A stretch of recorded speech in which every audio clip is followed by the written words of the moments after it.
Hello, in this video I want to show you how to schedule a T2 session.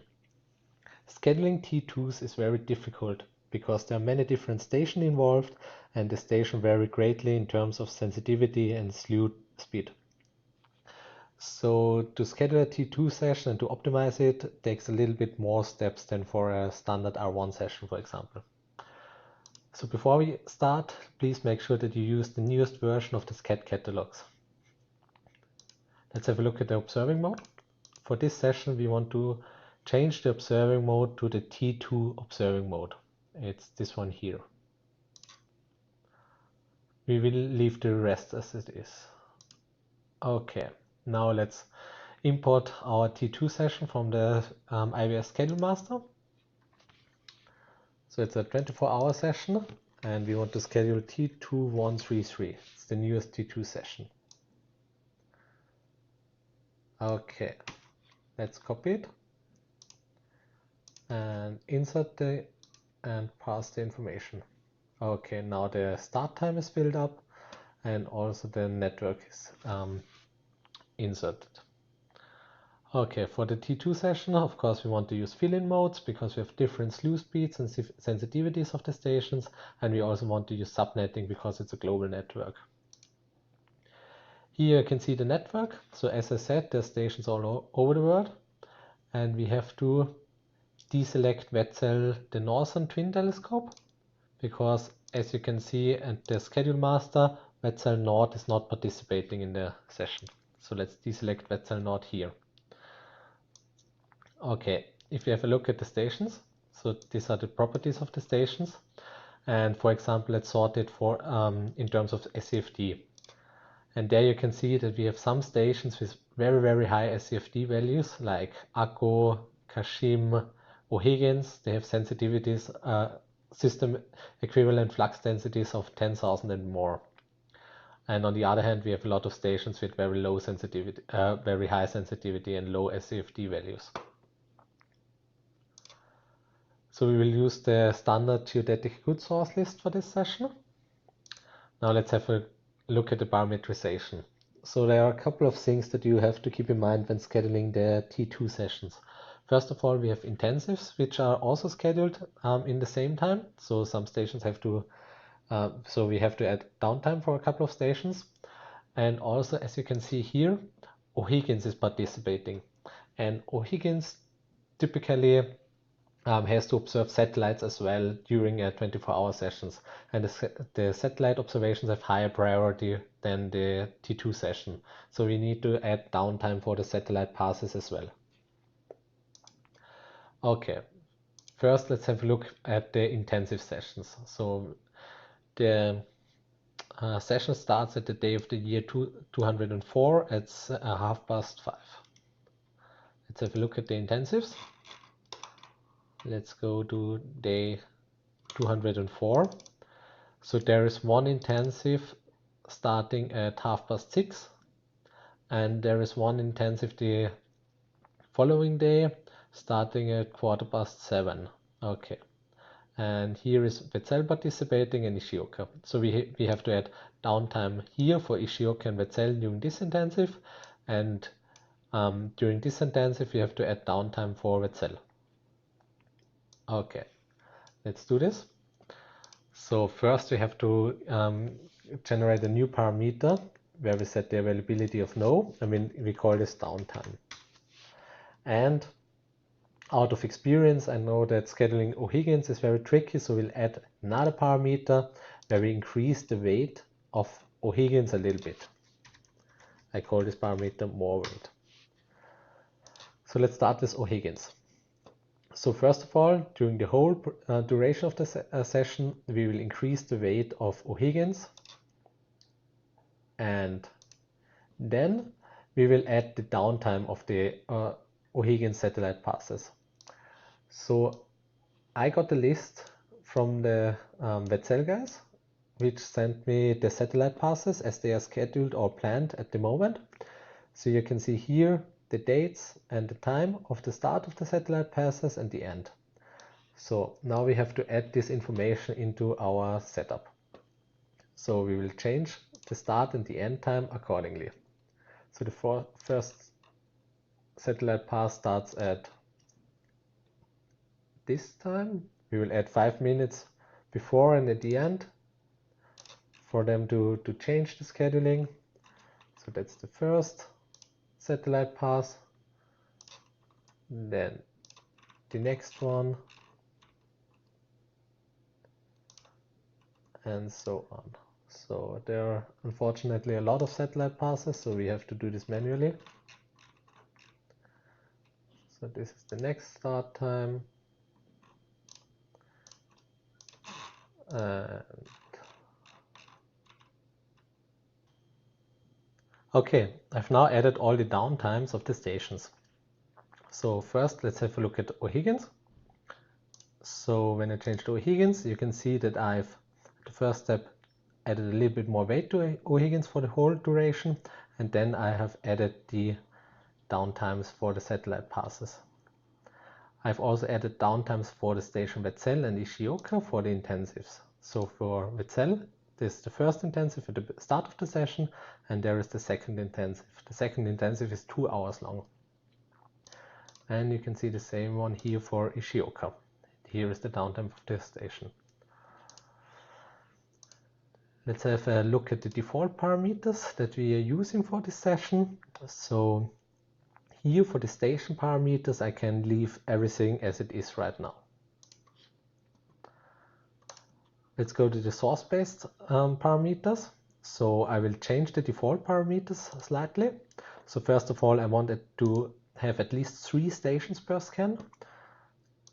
And I want to change the minimum flux density a little bit to 0.25 Jansky, because we are observing with a very low recording rate of 128 megabits per second, and therefore we want to observe strong sources.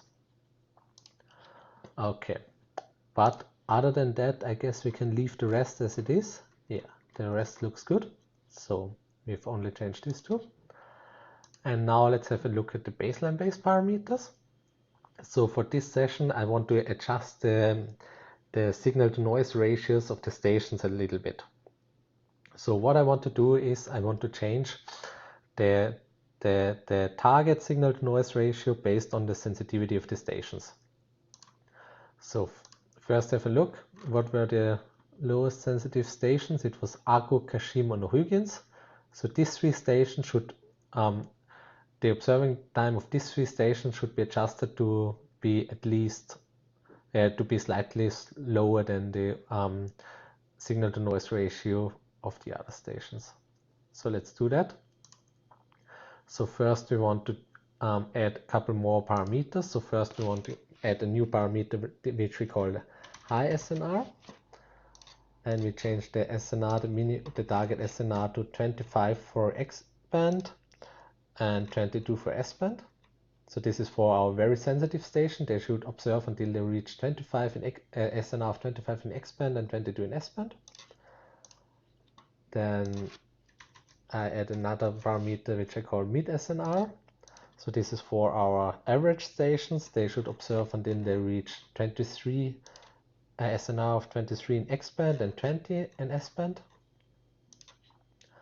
And finally, for our very not so sensitive stations, I will they should schedule until they reach SNR of 20 in X band and 16 in S band. And now we have to define some groups. So first we want to define our low SNR group, and here we want to add Ago. So I will filter for all Ago baselines.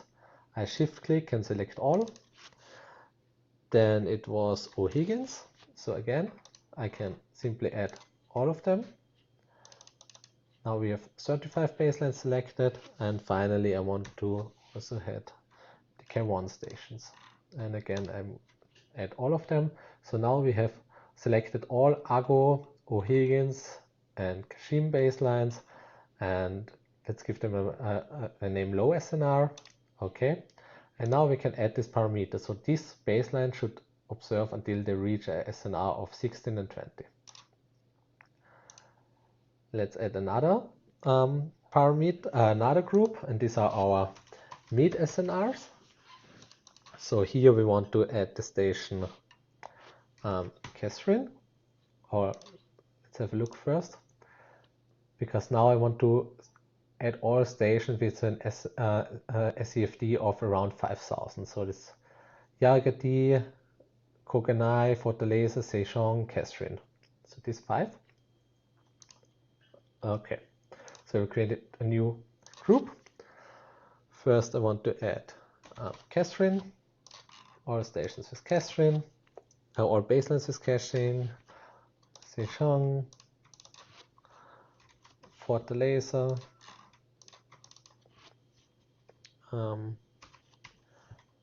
and the other 2 stations, and the Yargati. All of them. Okay, now we have selected 80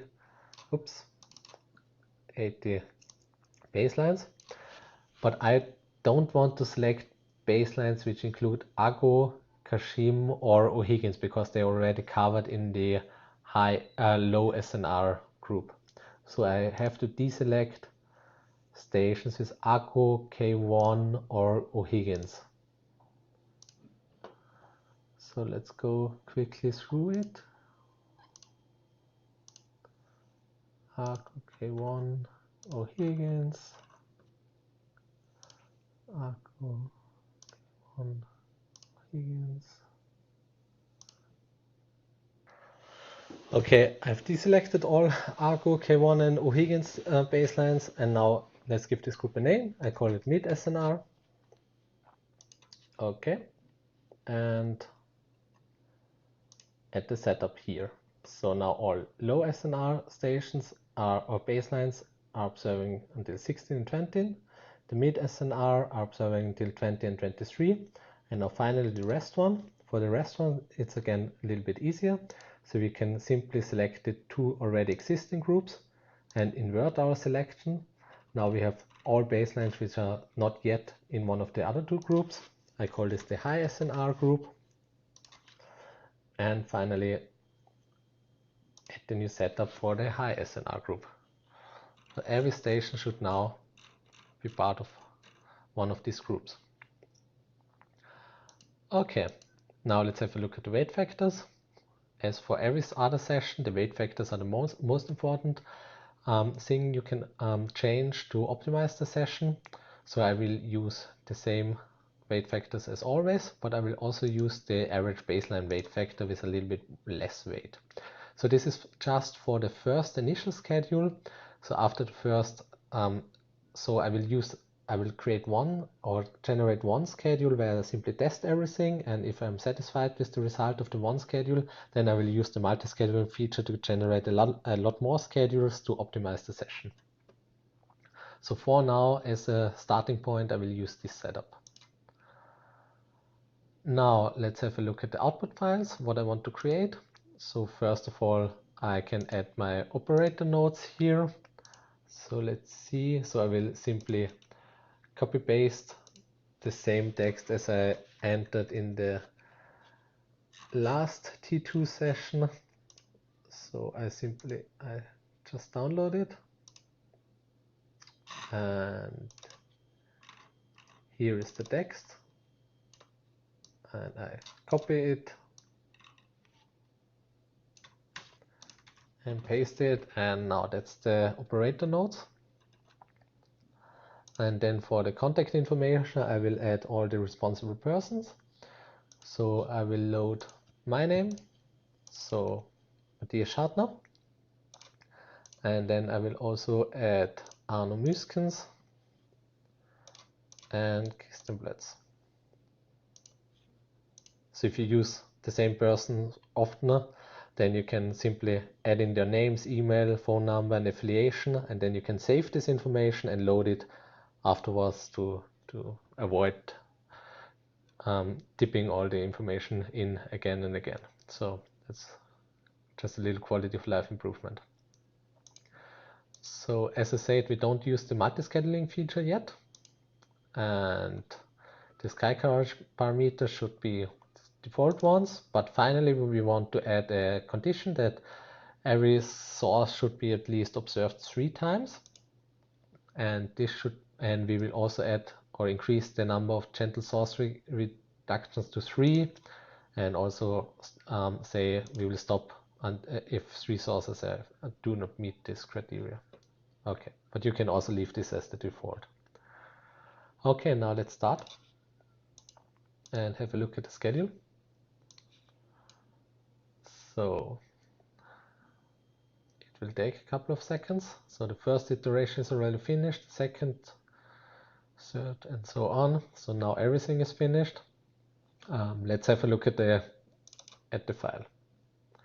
Okay, here is so I was opening the operator node file because I want to have a brief look at if everything looks okay. So first of all, we have 19 participating stations. Here are our responsible persons, the operator nodes. What I want to see now is I want to see this chart here. So here I can see the number of scans and observations per station. And as I can see, I'm not quite satisfied with how many scans I have with the station Aggo. So they are not enough. So I will try to increase this a little bit further by adjusting the parameters. But other than that, of course, O'Higgins also have very little scans and observations. That's due to the remote location, the low sensitivity, and also the satellite passes. You can also see that Ishioka does not have any scans during this time period, same as Wetzel. This is the first intensive, and here that's the time period of the second intensive, so no scans are scheduled here, so this is correct. And here you can see the gaps for the satellite passes in the O'Higgins. Okay, but as I said, I want to increase the weight of O'Higgins a little bit, of Aggo a little bit, and see if we can get a little bit more parameters. So let's add a new parameter for Aggo. I have simply added here the parameter more weight, so I give it twice as much weight, and for the whole duration. And let's have a look at the schedule now.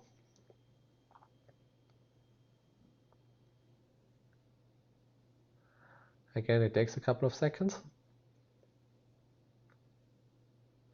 Okay, let's have a look at the operator nodes again. Okay, now I get a lot more, or a little bit more scans with Aggo. I have 121 scans now with Aggo, and around 100 scans with O'Higgins. But yeah, as I say, this is just the starting point for our multi-scheduling approach. But now I'm quite satisfied, or I'm satisfied enough with the result that I think we can start. So what I do now is I will go to the multi-scheduling feature, or what I did before, just to clarify it, I was just looking if my setup and everything is correct, because the multi-scheduling and the simulation, it takes a couple of minutes and I don't want to do it twice. So to save time, I've tested the setup is one set of parameters, and now let's do the big multi-scheduling. Okay, as always, the most important things to optimize are the weight factors. So I will test 3 different values for each weight factor. So for the sky coverage, between 0.33 and 0.99, and the average baseline weight factor, and the idle time weight factor. Okay, so in total it will now create 241 schedules for me, and it will alternate the weight factors here, the parameters, so it will create 241 different schedules, and which we can then use to simulate everything and do our analysis. Okay, so let's start this. Okay, at the moment I'm not working on a server, but just of my private PC, so it will take a couple of minutes. So I've already prepared it, so I've already run this through, and it took me a couple of minutes, so 5 or 6. So I can simply, as you can see, the schedules are now generated. but I will terminate this here now because I've already done it, and the result looks like this. So this is this one. So this was this is the result of the multi-scheduling. So as you can see, we have generated lots of files, and there are the NGS files at the top, and then in total there are 241 NGS files, and then all the scat files, operator node files, VEX files, and log files and everything. So what we do now is we have a look at the statistics file, which is generated. And here you can see a comparison of all the 241 versions. Okay, I will have a look at the number of observations. And additionally, I want to have a look at the sky coverage scores. And at the average score with 13 areas 60 minutes and 25 areas 60 minutes.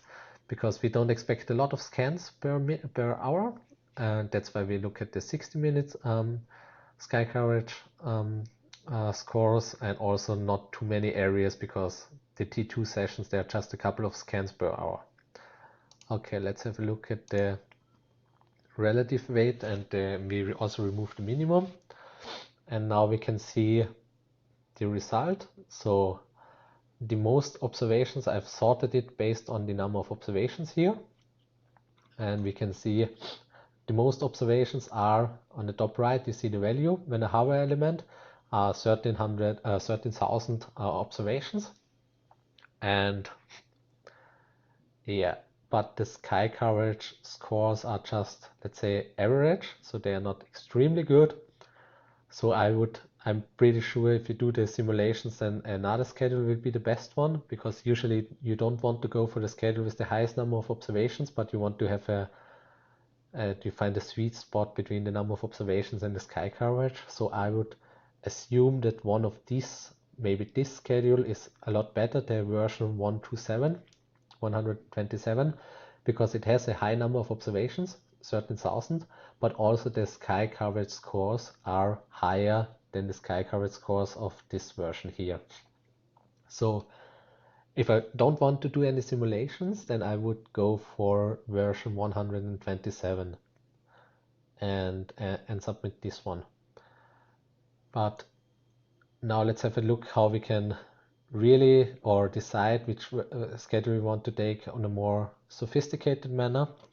So what we want to do now is we want to create large-scale Monte-Carlo simulations with VieVS. So let's switch to another computer. So let's go to VieVS, where VieVS is installed, and simply start VieVS.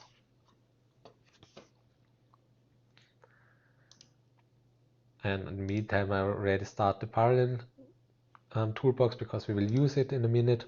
It will also start by default if you start VieVS. Okay, so what we have to do is we have to copy our NGS files to one directory in VieVS. So I've already done this. So I've copied the NGS files. These are the NGS files from our multi-scheduling solution. So I've copied all 241 NGS files into VieVS VLBI data shed T2133. So that's just that VieVS can find the schedules or the NGS files. Okay, what we have to do now is we go to File, Set Input File, and we browse for these sessions.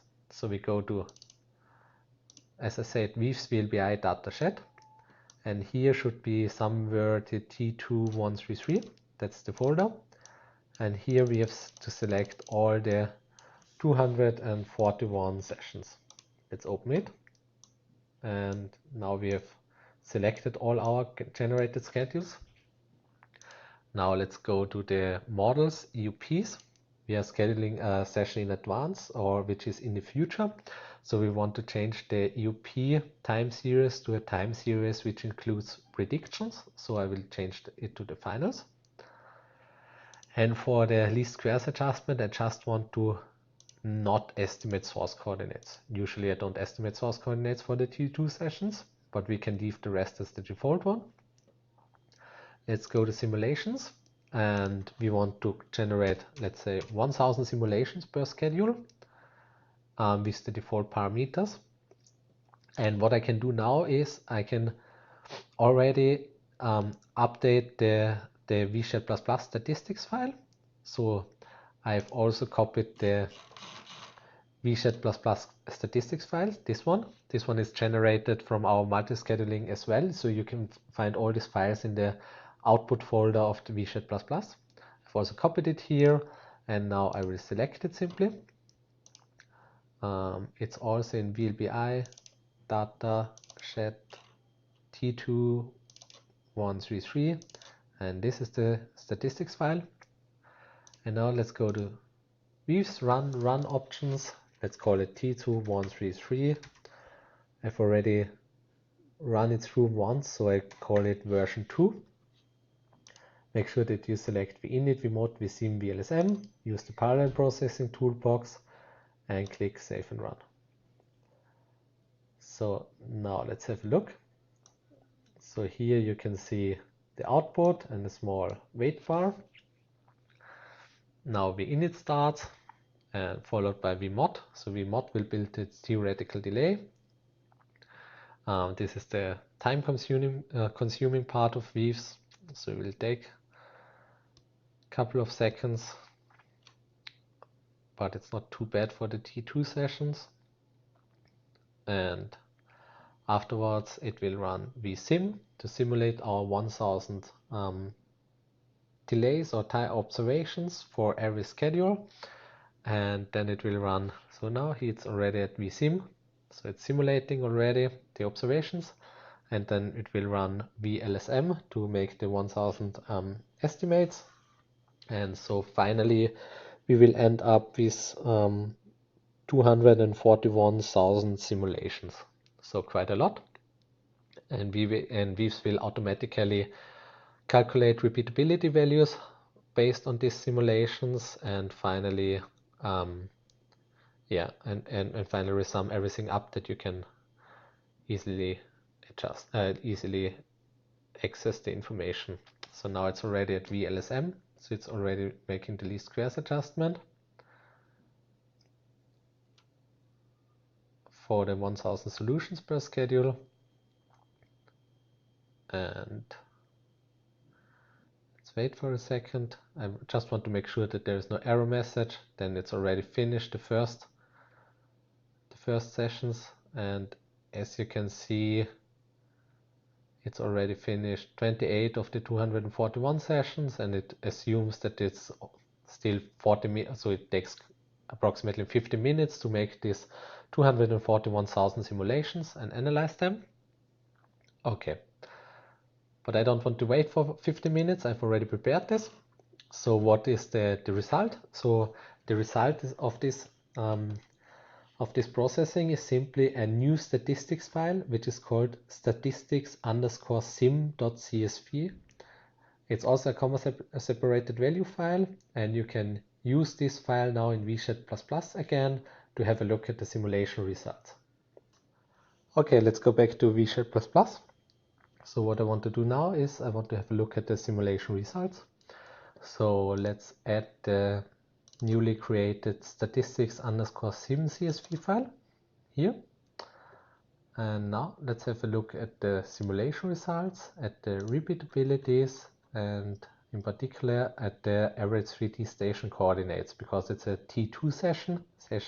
The purpose or the goal of the session is to provide very accurate station positions for the terrestrial reference frame. So this is the metric we want to look now, and I will sort them based on the lowest repeatability values. So I give it a -1 here. Okay, now what you can see here is that based on our Monte-Carlo simulations, the best version or the best schedule would be schedule version 199, followed by 118 and 201, and so on. So if I look at if I hover any element, then on the top right you see additional information. So for example, version 201 would have a average 3D station repeatability of 6.08 millimeters. This one is 6.00, so the difference between the first couple of schedules is within 0.1 millimeter, so it's very, very low. And yeah, if you just focus on the stations with the station coordinate repeatability, then you would go for session 199. I would rather go for maybe session 201, because the repeatability value is almost the same, but 201 has slightly higher number of observations. Maybe 164 is even better, because here you have a lot more observations, or 100 more observations. So, but the repeatability value is, yeah, almost the same. So there is almost no difference. It's within 0.1 millimeter. So we are not even sure if the Monte-Carlo simulation is on this level of accuracy. So if I would have to decide, I would go for session 164, because it has a high number of observations and the repeatability is low. Okay, let's have, just to, out of interest, let's have a look at the, yeah, here I've also plotted now the sky coverage average, the sky coverage scores, and here you can see the difference. So version 164 has a lot higher values of the sky coverage score, meaning the sky coverage is a lot better. So I would go for this version. Okay, finally, let's have a look at the generated schedule version 146. So let's go to our multi-scheduling result, go for 146, and have a look at the operator nodes. Okay, here, let's first check the number of scans and observations per station. So you can see, okay, Akku has 130 scans and over 400 observations. That's pretty good. O'Higgins also has a lot of scans and many observations, and all the other stations are roughly the same. So it looks good. So what I'm looking here, I just want to see if there are any big gaps in the time series. If, for example, one station is not observing for half an hour or 1 hour, and I want to make sure that this is not the case. So because this should be avoided. But here everything seems to be observing quite regularly. Of course, we have the gaps here for the intensives, but nothing we can do about that. Now here, let's have a look at the sources as well. So I'm looking at the number of scans per source, but this looks good. Yeah, most sources are observed often enough, so it looks quite okay. Everything is fine. Final thing, let's have a look at the average times. So here, first row is the observing time, calibration time, slew time, idle time. So in the top right, or on the right, here is the average value. So the average observing time is 65%. So 65% of the time the station is observing. That's pretty good value. Slew time is 20% and the idle time is 10%. 10% is a little bit high, but that's really due to the different stations and all the big network and everything. So yeah, but in general, I'm quite pleased with the schedule. Maybe also interesting are the final weight factors that were used. So here you can see the multi-scheduling parameters which were used. So finally, the best results was achieved by giving a sky coverage weight of 0.66, a number of observation weight of 0.99, duration weight of 0.66, a very low weight on the average baseline, and a high weight on the idle time. So maybe adding this average baseline criteria wasn't really necessary. Maybe it would be even better if we gave it a 0 here and don't use this optimization condition. But yeah, I guess there is always room for improvement and things to try and test, and luckily it's quite easy to do so. Okay, but the schedule looks good. I will submit this one now. Okay, before I do so, I will show you something different. So for example, let's have a look at if I just sort the schedules based on the number of observations. Then if I use this metric as my final decision metric to select a schedule, then I would go for schedule number 253 because it has the highest amount of observations. But as you can see, the repeatability value of the 3D station coordinates is also not that great. So it's 6.5 millimeters and the schedule we have selected is somewhere around 6.0 something. So there is a big difference here, and that's why you should not decide which schedule you take solely based on the number of observations. Way more sophisticated to do it based on the simulations. And same if you just look at the sky coverage. For example, if I focus on this sky coverage score and would select a schedule with a very high or good sky coverage, then again the estimated 3D coordinates would be even worse, around now almost 7 millimeters repeatability, which is not good. So that's also not a good metric in the end to decide which schedule you should select. So that's why we are going for simulations. Okay, that's everything I wanted to show you for this video. I hope things are a lot clearer now and you can reproduce the scheduling. And yeah, that's it from my side. Thanks you all for watching and goodbye.